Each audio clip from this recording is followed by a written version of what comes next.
নমস্কাৰ প্ৰকাশ এডুকেশ্যনলৈ আপোনালোকক স্বাগতম জনাইছোঁ। এতিয়া আজি আমাৰ টপিক হ'ল কি ক্লাছ 10 অৰ্থাৎ দশমমান শ্ৰেণীৰ দ্বিঘাত সমীকৰণৰ 4.2 অনুশীলনী 4.2 ইয়াৰ যিটো আগৰ ভিডিঅ' আছিল তাত আমি 4.1 2 নম্বৰ কেইটা আমি কৰিছিলোঁ, গতিকে বাকীকেইটা প্ৰেক্টিছ কৰি চাবা, কিবা থাকিলে উঠিবা। ঠিক আছে, এতিয়া আমাক কি দিয়া আছে উৎপাদকীকৰণ পদ্ধতিৰে তলৰ দ্বিঘাত সমীকৰণবোৰৰ মূল উলিওৱা।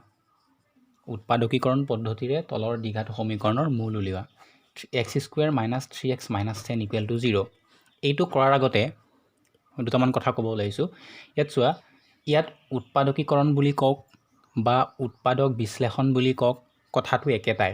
উৎপাদকীকৰণ আৰু উৎপাদক বিশ্লেষণ পদ্ধতি বুলি ক'লে কথাটো একেটাই। এতিয়া আমি চাওঁ, আমি এই যে বা যদি আমাক এইটো মেথড দিয়া নাই, আমাক কৈ দিয়া নাই যে উৎপাদকীকৰণ পদ্ধতিৰে কৈ দিয়া নাই, খালি জাষ্ট আমাক পৰীক্ষাত দিছে যে সমাধান কৰা x² - 3x - 10 = 0, কেৱল আমাক এইটো দিছে যে সমাধান কৰা বুলি ক'লে বা মূল উলিওৱা বুলি কওক বা সমাধান উলিওৱা বুলি কওক, কথাটো সদায় একেটাই। মূল উলিওৱা মানুহ চলকৰ মানে উলিয়াব লাগিব, ইয়াত ধৰি লোৱা x উলিয়াব লাগিব, ক'ৰবাত y থাকিলে y উলিয়াব লাগিব। সমাধান কৰা বুলি ক'লে আমি x মানে উলিয়াব লাগিব। হ'ল, এতিয়া এই দ্বিঘাত সমীকৰণ সমাধান কৰাৰ টোটেল 3টা নিয়ম আছে। মন দিবা, ইফালে মই লিখি দিছোঁ, দ্বিঘাত সমীকৰণ সমাধান কৰাৰ টোটেল 3টা নিয়ম আছে। 1 নম্বৰটো এইটো গম পাইছে, উৎপাদকীকৰণ বা উৎপাদক বিশ্লেষণ। উৎপাদকীকৰণ পদ্ধতি। 2 নম্বৰটো হ'ল বৰ্গ সম্পূৰণ।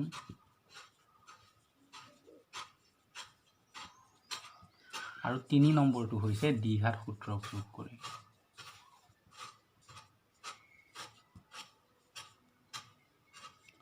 ঠিক আছে, যদি আমাক সদায় মন দিবা, পৰীক্ষাত মেট্ৰিকত বিশেষকৈ তুমি চাব পৰা পৰীক্ষাত যিবিলাক আহিব, এই আগন্তুক পৰীক্ষাত খালি সমাধান কৰা বা মূল উলিওৱা বুলিহে দিয়ে। প্ৰচেছটো বা প্ৰক্ৰিয়াটো যিটো পদ্ধতি সেই কথাটো নুসুধে। সেইবোৰ জানাটো ভাল আমি, গতিকে যদি উৎপাদকীকৰণ পদ্ধতিৰে বুলি কয় আমি সেইটোও কৰিম একেলগতে। ক'ব খুজিছোঁ 4.2 যে আছে, ইয়াৰ হ'ল 1 নম্বৰ কেইটা উৎপাদকীকৰণ পদ্ধতি, তাৰ নেক্সট অনুশীলনীত আছে বৰ্গ সম্পূৰণ পদ্ধতি, তাৰ নেক্সটত ধৰি লোৱা আছে দ্বিঘাত সূত্ৰ পদ্ধতি। মই কি কৰিম, এই 3টা পদ্ধতি একেলগতে কৰিম, তেতিয়া আমাৰ গোটেইকেইটা সুবিধা হ'ব। ঠিক আছে, ফাৰ্ষ্ট আমি এইটো ভিডিঅ'ত উৎপাদকীকৰণটো কৰিম, তাৰ নেক্সট আমি বৰ্গ সম্পূৰণ, তাৰপিছত আমি আমি দ্বিঘাত সূত্ৰ প্ৰয়োগ কৰিম। খালি বুজিবা যে যদি দ্বিঘাত সমীকৰণ সমাধান কৰিব দিয়ে, আমি সদায় এই 3টা পদ্ধতি ইউজ কৰিম। ঠিক আছে, ফাৰ্ষ্ট আমি আহোঁ উৎপাদকীকৰণ বা উৎপাদক বিশ্লেষণ পদ্ধতি। কেনেকৈ কৰিম চোৱা, এইটো আমাক দিয়া আছে কি x² - 3x - 10 = 0। এই উৎপাদকীকৰণ পদ্ধতি আগতে ক্লাছ 9তো পাইছাই। আমাৰ কাম হ'ল এই মাজৰ যিটো টাৰ্ম আছে, মাজৰ যিটো পদ আছে 3x, ইয়াক এনেকৈ দুভাগ কৰা যাতে এই ভাগ কৰা পদ দুটাৰ যোগ বা বিয়োগ কৰিলে আমি এইটো পাওঁ, আৰু সেই ভাগ কৰা পদ দুটাৰ পূৰণ কৰিলে আমি এই ইহঁতৰ পূৰণফলৰ সমান পাওঁ। ইয়াত 3xটো কি হ'ব পাৰে ভাঙি, যাতে আমি পূৰণ কৰিলে আমি 10x পাম। আমাৰ উপায় কি আছে, 2x 3 যদি আমি 2 + 1ও কৰোঁ আমি কি পাম, 2 × 1 = 3 পাম, চ' নহ'ব। বা 3 + 1 বা 3 - 1 হ'লে কি পাম, 3 × 1 গ'লে 2, কিন্তু 3x² পাম, আমি পাব লাগে কি 10। তো ফাৰ্ষ্ট এটা কাম কৰিবা, এই প্ৰথমটোৰ লগত লাষ্টৰটো পূৰণ হ'ব। 10 × x² কিমান আহিব, 10 × x² কিমান আহিব বুলি কওঁতে 10x² হ'ল। ঠিক আছে, x² বাদ দিলোঁ। চ' আমি এটা কাম কৰিম, প্ৰথমটোৰ লাষ্টৰটো পূৰণ কৰি চাম। x² × 10 কিমান আহিব, 10x²। x² বাদ দিলোঁ, ৰৈ গ'ল কি 10।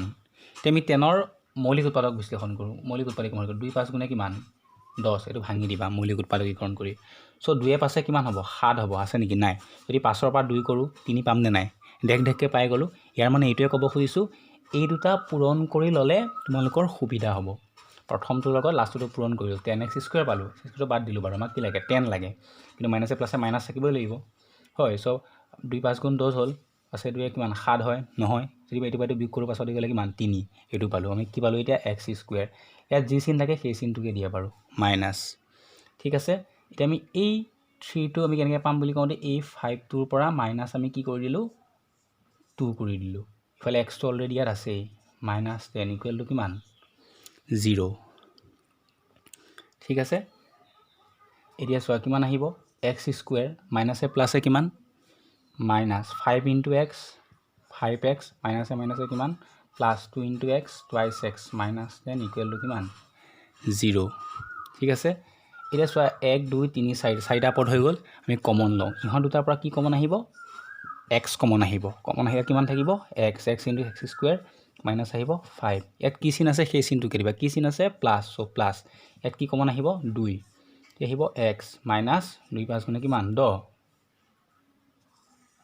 ইকুৱেল টু কিমান আহিব এইখিনিতে 0 ইয়াত চোৱা x - 5 ব্ৰেকেটৰ কেইটা সেম আছে গতিকে ইহঁত দুটাৰ পৰা কেইটা আহিব এটা আহিব x - কিমান 5 আৰু ইফালে কি ৰৈ গ'ল x + 2 ইফালে কি আছে x বাহিৰৰ প্লাছ কিমান আহিলে 2 ইকুৱেল টু 0 আমি সমাধান উলিয়াব দিছে আমি মানে x ৰ মানটো উলিয়াব লাগে গতিকে এটাকে আমি কি পাম x - 5 ইকুৱেল টু 0 অৰ্থাৎ x ইকুৱেল টু কি পাম -5 টো ইফালে আহিলে +5 হৈ আহিব আৰু ইফালে x + 2 ইকুৱেল টু 0 আৰু ইয়াৰ পৰা x ইকুৱেল টু কি পাম -2 অৰ্থাৎ আমি সমীকৰণৰ মূল দুটা কি পালো 5 আৰু -2 ঠিক আছে যদি কিবা ডাউট থাকে মোক কমেন্ট কৰি সুধিব পাৰা এইটো কি পদ্ধতি উৎপাদকীকৰণ পদ্ধতি বা উৎপাদক বিশ্লেষণ পদ্ধতি আৰু পুনৰবাৰ কৈছো দ্বিঘাত সমীকৰণ সমাধান কৰা তিনিটা পদ্ধতি আছে উৎপাদকীকৰণ বৰ্গ সম্পূৰ্ণ আৰু দ্বিঘাত সূত্ৰ কিন্তু পৰীক্ষাত কৈ নিদিয়ে কি পদ্ধতি কৰিব লাগে আমি